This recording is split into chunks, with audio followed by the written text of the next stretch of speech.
सुहास बाबर साहेब. धन्यवाद अध्यक्ष महोदय. अध्यक्ष महोदय, मी ग्रामविकास मंत्र्यांचं मनापासून अभिनंदन करेन की अत्यंत चांगलं बिल त्यांनी या निमित्तानं आणलंय. मी जिल्हा परिषद पंचायत समितीला काम केलेला एक कार्यकर्ता आहे, त्यामुळं चांगल्या कार्यकर्त्यांना न्याय देण्याची भूमिका या निमित्तानं 100% त्या ठिकाणी मिळेल. फक्त माझा एक प्रश्न असा आहे की 10% जे डिस्ट्रीब्युशन होणार आहे ते फक्त मंत्री महोदयांनी क्लिअर करावं. कारण मंत्री महोदय, मी माझ्या जिल्ह्याची अडचण सांगतो.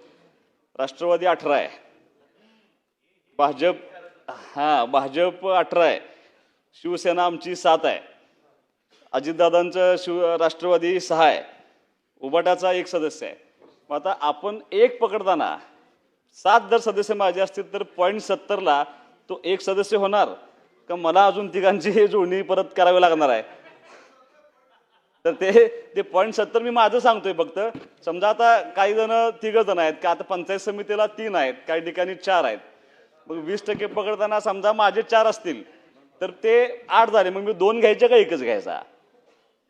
ह्या ज्या टेक्निकल अडचणी आहेत त्या तेवढे फक्त मंत्री महोदयांनी माझं विनंती आहे की त्यांनी त्याचं एक्सप्लेनेशन द्यावं.